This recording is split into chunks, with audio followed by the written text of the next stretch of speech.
eto na nga mga chong, marami tayong updates patungkol sa Gilas Pilipinas. Gilas Pilipinas versus Qatar Game Prediction. Ano ang mga kinakailangang gawin ng Gilas para makuha ang panalo? Coach Tim Cone, sinabing matatalo nila ang kupunan ni Rondé Hollis Jefferson na Jordan once na magtapat ulit sila ngayong Asian Games. Kino-consider nga ni Coach Tim Cone na ang Jordan sa pangunguna ni Rondé Hollis Jefferson ang pinaka-best team ngayong Asian Games. Napakaganda nga daw ng nilaro ng Jordan, kaya aminado si Coach Tim na talo talaga sila. Umaasa nga itong si Coach Tim Cone na makakatapat nila ang Jordan sa finals. At 100% sure nga daw si Coach Tim Cone na makakapasok ng finals ang Jordan. Alam nga raw ni Coach Tim Cone na ang Jordan ang pinakamalakas na kupunan ngayong Asian Games dahil sa solid na dalawang naturalized player na si Rondé Hollis Jefferson at Bohannon. At kung mabibigyan nga daw ng tsansa ang Gilas Pilipinas na makatapat ang Team Jordan sa finals, ay kumpiyansa si Coach Tim Cone na matatalo nila ang Jordan. Sa ngayon nga mga chong ay nasa magkabilang bracket ang Jordan at Gilas Pilipinas.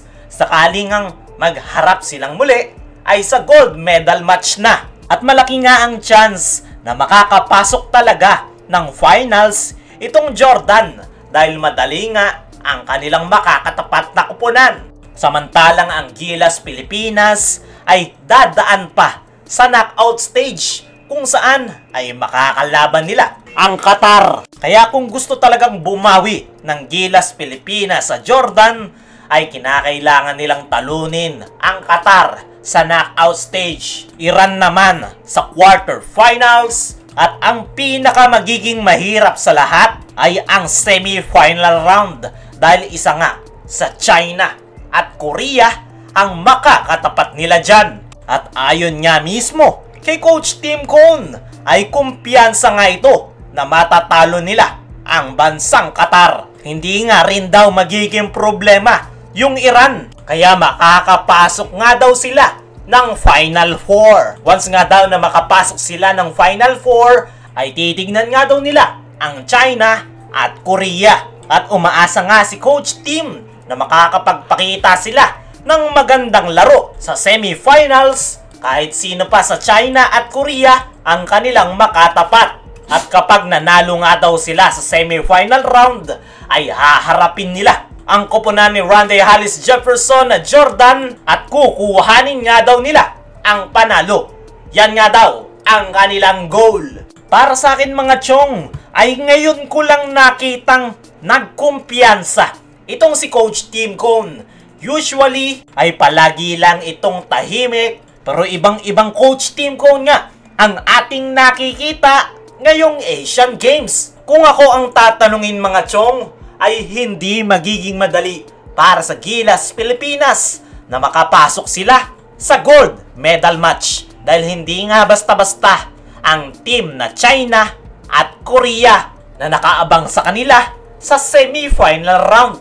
Pero kumpiyansang nga itong si Coach Tim Cone na makukuha nila ang panalo at babawi nga daw sila sa Jordan. Tignan na lang natin kung uobra ba yung mga plano ni Coach Tim Cone ngayong Asian Games. Sa kabilang banda, Gilas Pilipinas versus Qatar Game Prediction. Ano ang mga kinakailangang gawin ng Gilas para makuha ang panalo? Napaka-crucial nga ng laro ngayon ng ating national team kontra sa Qatar. Kinakailangan nga nilang makuha ang panalo para manatiling buhay ang kanilang kampanya ngayong Asian Games. Pero ano nga ba ang mga kinakailangang gawin ng Gilas para makuha ang panalo? Una nga sa kanilang listahan ay aggressive start. Sa mga nakalipas na laro ng Gilas ngayong Asian Games, ay problema nga nila ay yung kanilang mabagal na panimula. Palaging ang slow start ang kanilang ipinapakita, kaya mabagal rin yung pagkuha nila ng kanilang rhythm sa laro. Sunod, sa kinakailangang magawa ng Gilas Pilipinas ay magawa ng maayos ang kanilang depensa. Isa nga ang depensa sa pinaka nakita nating problema ng Gilas Pilipinas. Masyado nga silang nagbibigay ng espasyo sa mga gunner ng mga kalaban nilang koponan. Kaya ang ending ay pinapaulanan ng 3-point shots ang ating national team. At para nga maiwasan yan, ay kinakailangan nga nilang maipakita ang kanilang close-out defense. Sunod, sa kinakailangang magawa ng Gilas Pilipinas ay magbaon ng mga outside shots. Hindi nga lang puro depensa ang kinakailangang maipakita ng Gilas Pilipinas.